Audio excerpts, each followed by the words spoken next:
Good morning. It's good to see you again. How'd you sleep? I hope you slept well. I hope you woke up rejuvenated, refreshed. And if not, and you feel like you need to go lay down again, do it. Go lay down, baby. If you feel like this is the day you're going to stay in bed all day, get you a nice piece of cake, some good snacks, a nice Netflix binge. Well, y'all should watch Wednesday on Netflix. That show is epic, giving me life. But maybe this is the day for you to do that. Whatever you're feeling this morning, honor yourself. I want to stop by quickly and talk to you about something I woke up thinking about this morning. And it's the topic of religion and spirituality, enlightenment. It's a hot topic right now. And so many people I see are breaking out and getting into the spiritual aspect of themselves, yoga and meditation and breath work and crystals. And it's so beautiful to see so many people exploring so many different things. And I'm out here at the marina having me a nice little walk this morning. And it's so beautiful out here, so peaceful. And I'm going to tell you a little bit about my journey. Fun fact about me that most of you probably don't know. I'm an ordained minister, and I've been on that journey since about 2006. And it's been such a beautiful journey of like getting to explore and getting to show up for the world in a certain way and getting to show up for myself and the things I've gotten to learn. And initially, I was ordained in the Christian faith. And then, somewhere along my journey, I just decided, that's not for me anymore. And this isn't going to be one of those talks that bashes Christianity or bashes religion or of any type. Because simply, I value all of it. And I find value in every expression of how people show up and how people are getting through this journey and how people are finding their connection to themselves, or if you want to term it source or God or what have you. I find value in all of it, and I'll read a bunch of different texts from different expressions and different cultures because it's all valuable to me. And I find it helps me to guide myself in a more balanced way when I don't shut anything out. But on my journey of being a Christian ordained minister, I was very regimented, very legalistic, not much room for variation besides what was in the Bible.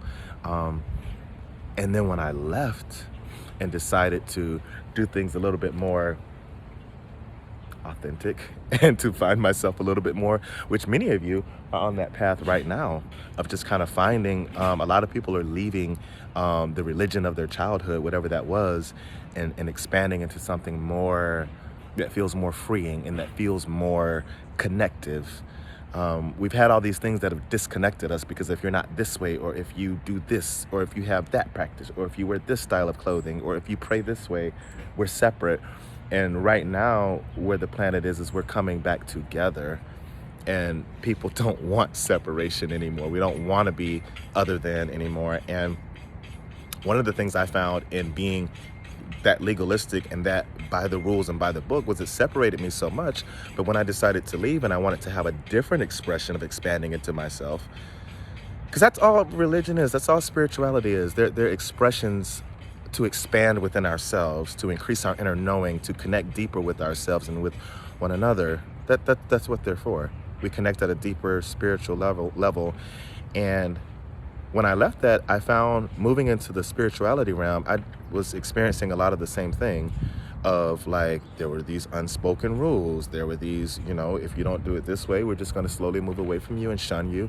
And there was a lot of fucking cattiness and a lot of, just the same things, a lot of personality, because that's really all it is. And I just didn't want that anymore. And one day I just stopped seeking community out there, and I started saying, you know what, I'm gonna find community within, and I'm gonna allow like authentically things and people to grow up around me.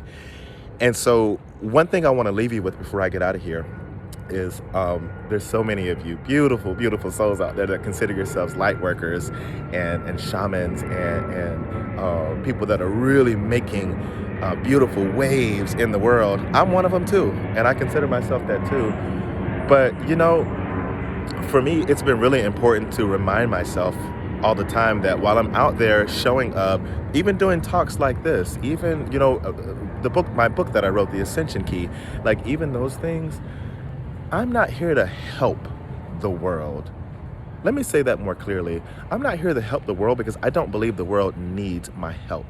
I don't believe people are unable to connect with themselves. I don't believe that people are unable to, um, we say we have a higher and a lower nature. I don't necessarily believe that. Oop, here's the background noise, the leaf blower. Come on over here. The choir in the background.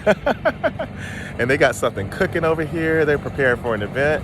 I might slide in there and get me a plate later. Hey. Yeah, but anyway, I find value in just showing up, and this is how I get my message across. I just show up, and I'm just gonna be. I'm not here to necessarily save people or wake people up. And yeah, I wrote a very enlightening book, but a lot of my process in my book was just simply my process of processing things that were in me that I didn't really understand, that were confusing, that I really wanted to just see on paper and understand. And that was the process of writing The Ascension Key. And so when